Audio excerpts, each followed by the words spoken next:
Hola chicos y chicas, ¿cómo están? Bueno, hoy vamos a empezar con un nuevo tema que se llama ecuaciones cuadráticas. Ustedes ya trabajaron con ecuaciones lineales. Las ecuaciones lineales eran una igualdad entre dos términos que tenían al menos una incógnita, que por lo general era la x, y siempre la x estaba elevada a la 1, o sea, había x solas, no había una x elevada al cuadrado. Las ecuaciones cuadráticas lo que tienen la particularidad que en algunos de sus términos la x tiene que estar elevada al cuadrado. Entonces, por ejemplo, estos son ejemplos de ecuaciones cuadráticas. Esta es una ecuación cuadrática porque tiene una x que está elevada al cuadrado. Esta también, porque acá hay una x elevada al cuadrado. Acá también y acá también. O sea que para que sea una ecuación cuadrática, al menos uno de sus términos tiene que tener una x elevada al cuadrado.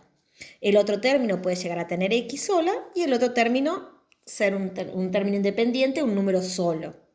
Esto es lo máximo que puede haber en una ecuación cuadrática cuando la reducimos. Entonces, la fórmula general de la ecuación cuadrática es este. Un número con una x elevado al cuadrado, un número con una x elevado a la 1 y un término independiente. Entonces, este numerito, estos números se llaman coeficientes. El a, el b y el c se llaman coeficientes. Coeficientes y son cualquier número real, ¿sí? Pertenecen a los reales, son cualquier número real. La única que no puede valer 0 es el a. El a no puede valer 0 porque si a vale 0 se me va este término y me queda una ecuación lineal con la x elevado a la 1. Entonces, para que sea una ecuación cuadrática, tiene que haber un término con una x elevada al cuadrado y este número no puede ser 0. Esta es una ecuación cuadrática completa. ¿Por qué es completa? Porque tengo un término cuadrático, tengo un término lineal y tengo un término independiente. Cuadrático el que tiene la x al cuadrado, lineal el que está con la x elevado a la 1, independiente el que no tiene x. Pero también puede haber ecuaciones cuadráticas incompletas, que son las que vamos a ver hoy. ¿Cuándo son incompletas? Cuando el b o el c son nulos, es decir, que son cero, que no están en la ecuación. Entonces, cuando falta c, mi ecuación me quedaría ax al cuadrado más bx igual a 0. Y cuando falta b, me quedaría x al cuadrado más c igual a 0. Así es donde como yo las tengo que reducir para poder empezar a trabajarlas. Ahora vamos a ver cómo hacer para resolver cuando me falta c y cómo hacer para resolver cuando me falta b. Y la semana que viene en la clase de Zoom, de Meet, que traten de estar porque vamos a resolverlas completas y vamos a repasar esto. En este caso de acá es un ejemplo de una ecuación cuadrática incompleta. ¿Por qué es incompleta? Tengo un término con x al cuadrado, pero no tengo un término con x. Tengo con al cuadrado y independiente, no tengo con x. ¿Cómo hacemos para resolver este tipo de ecuaciones? Las despejamos. Esta la despejo. ¿Sí? Voy despejando la x. Entonces, ¿qué voy a hacer para despejar la x? Ahora vamos a hacerla un poquito más complicada. Acá vamos a poner 8, acá vamos a poner 2. No mucho más complicada, pero un poquito más. ¿Cómo hago para despejar la x? Lo primero que le voy a sacar lo que esté sumando o restando. Entonces, lo primero que voy a pasar es este 8 que está restando al otro lado sumando. Entonces me va a quedar 2x al cuadrado igual, como está restando, pasa sumando a 8. Lo segundo que le voy a sacar es este numerito que la está multiplicando. El cuadrado es el último que se pasa. Entonces, el 2 que está multiplicando lo voy a pasar dividiendo. Y me quedó x al cuadrado igual a 4. Y acá tengo que pensar, ¿qué número elevado al cuadrado me daba 4? No era únicamente el 2, porque el 2 al cuadrado me da 4, pero el menos 2 al cuadrado también me da 4. Estas ecuaciones cuadráticas tienen una particularidad de que pueden llegar a tener dos soluciones, una solución o ninguna. En este caso tiene dos soluciones. Yo puedo pasar el cuadrado, la raíz la paso para el otro lado como el cuadrado, perdón, lo paso al otro lado como raíz, pero acá tenía que tomar el módulo, o si él es más fácil también lo pueden escribir de esta manera. Paso para el otro lado la raíz, pero me tengo que acordar que tengo que tomar el valor positivo y el valor negativo, que tengo dos respuestas.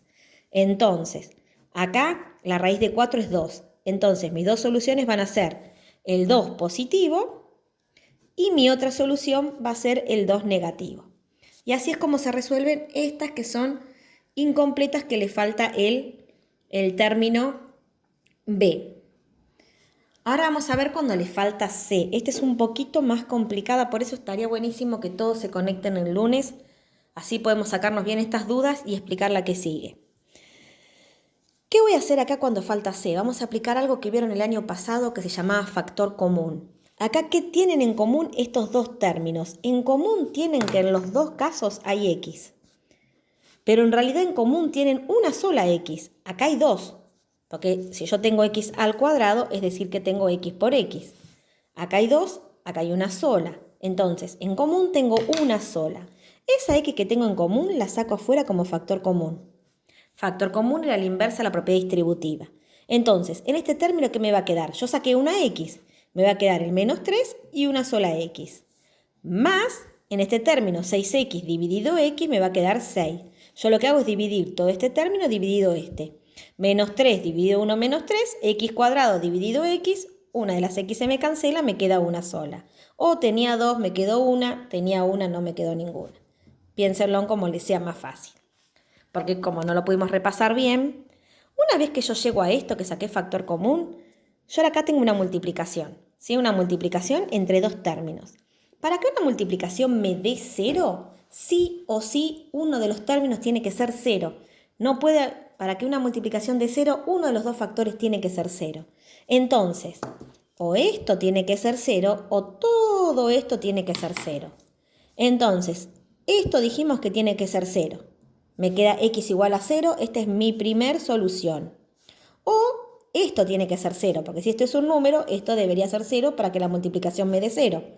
Entonces, menos 3X más 6 es lo que tiene que ser igual a 0. Acá lo resuelvo, el 6 pasa restando, el 3 pasa dividiendo, el menos 3 está multiplicando, pasa dividiendo con su signo, me queda X igual a 2. Las dos soluciones que hacen cierta esta ecuación son el 0 y el 2. Y esta es la forma de trabajar con las incompletas que le falta C. Y también me la pueden dar de esta forma la ecuación. Yo acá no sé si es completa, si es incompleta, si va a faltar B, si va a faltar C. Entonces, lo primero que tengo que hacer es tratar de llevarlas a esta fórmula, ¿sí? A tener todo junto a lo de X al cuadrado, todo junto a lo de X igualado a 0. Entonces, ¿qué voy a hacer acá? Primero la distributiva. X por X, X al cuadrado. X por 2, 2x igual 3 por x, 3x al cuadrado. Recuerden que x por x es x al cuadrado. 3x por 1, 3x. Ya hice la distributiva. Lo segundo que hago es pasar todos los términos para el mismo lado. Entonces acá me va a quedar x al cuadrado más 2x. El 3x que está sumando pasa restando. El 3x que está sumando pasa restando. Pasa restando y pongo más. Y lo igualo a 0. Una vez que lo igualo a 0, junto a los términos semejantes. ¿Quiénes son semejantes? Los que tienen la misma x. El x al cuadrado con el menos 3x al cuadrado. Y el 2x con el menos 3x. Entonces, 1x al cuadrado menos 3x al cuadrado menos 2x al cuadrado. 2x menos 3x menos 1x igual a 0. Me quedó incompleta y lo que le falta es c. Entonces la tengo que resolver de esta manera. Saco la x de factor común, que está en los dos términos. Acá me queda menos 2x. Acá me queda menos 1, porque x dividido x es 1, igual a 0. Entonces, como era una multiplicación, o este término era 0, o el paréntesis era 0. Acá resuelvo esta ecuación. El 1 pasa sumando. El menos 2 pasa dividiendo y me queda x igual a menos 1/2. Todas estas tienen por lo general dos soluciones. Bueno, está quedando muy largo el video, así que lo corto acá, pero el lunes lo vemos en persona.